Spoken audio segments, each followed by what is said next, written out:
What's up, y'all?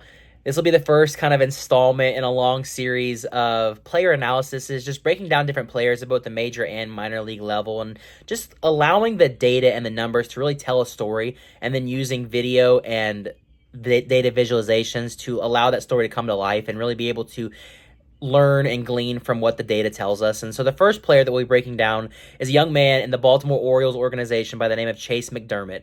He is their 8th ranked prospect. He's a pitching prospect, and he is absolutely electric. He leads the International League in AAA in strikeouts at 121, and he's more than 20 ahead of the second place strikeout leader in all of the league. So just absolutely electric stuff. And I'm going to break down kind of what makes him elite, what he can kind of do to help boost his game, and then breaking down some video at the end to kind of show two different metrics of what he's doing well and what he's not doing well, what he can do a little bit better in his movement plane. And so I'm comparing two of his starts. The first start is a May start where he threw a no-hitter through 6 2/3, struck out 11 against the Sounds, was just absolutely electric. And his second start was in June where he threw 5 2/3, but it was much less effective. He only had 8 Ks, and he allowed 4 earned, 2 home runs, and 2 walks through that start as well. So kind of breaking down, the May is his elite start, June is his a little bit rougher start, and kind of breaking down some of the metrics that went into the kind of the change in those effectivenesses. So the first one is his pitch location. In his May start, in the elite start, he was much better at locating his fastball up and his cutter on the margins. And so this allowed him to really be able to create a lot of weak contact. In his June start, his fastball dipped kind of down into the zone, was a lot more middle. All of his fastball and cutter were much more middle, allowing hitters to really be able to tee off.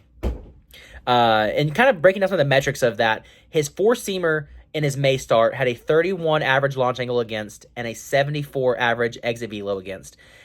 Whereas in June, his four-seamer jumped to 33 launch angle, so not much different there, but his average exit velo jumped by 13 miles an hour to 87.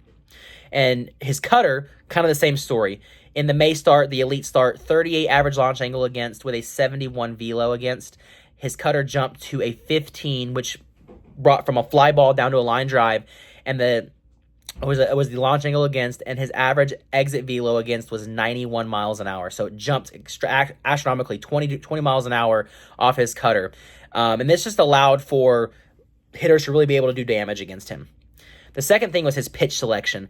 So in his May start, he was throwing his four-seamer 55% of the time and his cutter and slider 25%. In his June start, that jumped to 46%. So his fastball usage dropped by 10%, but then his cutter slider jumped by 15 to almost 40% usage. And so this really allowed hitters to be able to kind of what the problem was is he could not locate his slider in the zone. And so it allowed hitters to really be able to tee off on his fastball, which was then lower in the zone, and allowed them to really be able to do damage on him and really be able to drive the baseball. So because he couldn't locate the slider in the zone, they allowed him to just be able to sit one pitch. Third thing that really limited his effectiveness was his fastball was less effective in his second start for a couple of reasons. So he's never been a high spin rate guy with his four-seamer, which is so interesting because his other pitches, his slider and his curveball, have elite spin rates. But his fastball lives around 2,100 on average, which is below average. He gets a lot of his ride and run from his arm slot and his spin axis, which is basically like how he releases the ball. But in his June start, this dropped. So his horizontal in May was -7 with a 18 vert. It dropped to a -6 with a 17 vert in June. So a 1 less inch of ride and run, making it a much straighter pitch. And with this dropping in the zone, it really limited his effectiveness and diminished that ability. The last two pieces that I want to consider, and we're going to do some video breakdown with this as well, is his extension was about a 1/4 of an inch less. And all these numbers seem so arbitrary, right? Like they're so small and minuscule, but they make such a big difference when you add all of these different steps up in the chain, in the kinetic chain of a pitcher pitching or a hitter hitting. It really adds up. So a quarter less inch of extension on all of his pitches in the June start, which allowed him to be, he's further up the mound as opposed to getting down the mound. That coupled with the lack of break on his fastball just really allowed for hitters to be able to tee up on him and really be able to do more damage because they were able to just get that little extra notch of effectiveness against him. He also didn't tunnel as well in his June start as he did in his May. His release points were a little bit off more than they were coming out of the same arm slot. in the May start. And so breaking down this video, you can kind of really see here, he gets on his start against Nashville, which is his elite start, and then his other start.